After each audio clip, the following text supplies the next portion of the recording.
Mr. Speaker, one of the great football coaches in American history was Vince Lombardi from Green Bay, Wisconsin, who is famous for his inspiring speeches to his players and to his staff. And one of his most famous quotes was, "Winners never quit and quitters never win." I wish, Mr. Speaker, that the Republican leadership in the House would go back and read Mr. Lombardi's words when they made the decision this past Friday to basically quit on the American people and say that we are going to recess this week after conclusion of business on Friday for the next 7 weeks.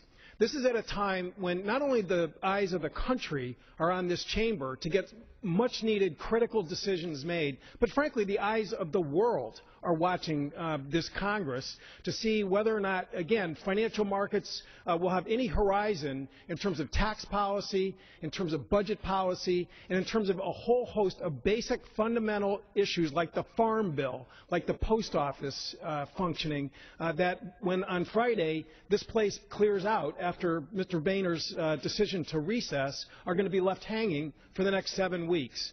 Again, this is not a problem for the House in terms of inaction by the Senate. The Senate passed a farm bill. They passed a bipartisan farm bill last June.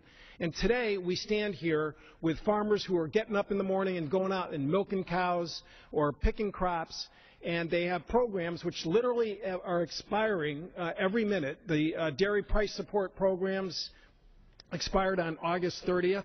So dairy farmers up in eastern Connecticut, where I come from, whose feed costs are out of sight and whose fuel costs are out of sight, again, have absolutely no structure and no basic understanding of how they are going to continue to survive, because this place won't move forward on a farm bill with the dairy support structure, the Dairy Security Act, which was built in by the Senate with the bill that they passed. Again, the Senate has acted. The Senate passed a bill. They have a bill which is crop insurance for 5 years. So for all those farmers out in the Midwest who have seen their corn crops literally burn up in a historic drought, the fact of the matter is they have absolutely no idea about what the future holds, because this chamber will not take up a farm bill and do its constitutional duty and get its work done. Again, the post office, which fell into not just technical but actual real bankruptcy a month ago because of the structure of its pension costs, the Senate has passed a postal reform bill which adjusts the finances of that system, again with bipartisan support, and will allow the Postal Service to have some confidence that its operations and its post offices around the country can have some modicum of a future. This chamber will not take up a postal reform bill between now and this Friday or for the following 7 weeks.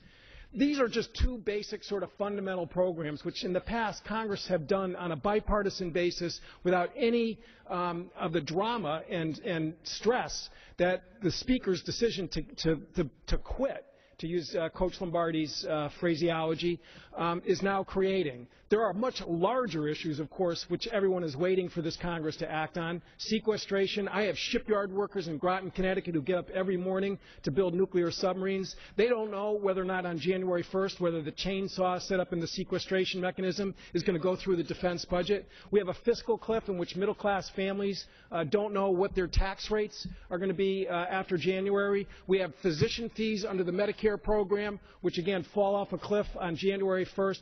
With all of these issues hanging out there, we still, though, have a Republican leadership in the House which has made the decision to go home on Friday for the next 7 weeks. Again, Coach Lombardi had it right. Winners never quit, and quitters. This leadership is quitting, not only on the members that are prepared to roll up their sleeves and compromise and do hard work to get measures like the Farm Bill and the Postal Bill and budget policy settled once and for all. They are quitting on the American people. That is unacceptable leadership for the trust, the public trust which they have been given.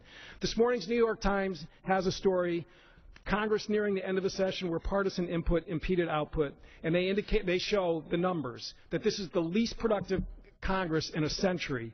Back when Harry Truman was president, he campaigned against the Do-Nothing Congress. That Congress enacted 906 bills in the 2 years in which it was convened. As of this week, this Congress has enacted 173, a quarter of the do-nothing Congress, which Harry Truman made infamous and famous in American history. We can do better as a nation. We can get a farm bill passed. We can pass a postal reform bill, which will keep that system alive. We can do budget policy, which we can create a horizon for this country, which the American people sent us here to do, not go home and campaign. I yield back the balance of my time.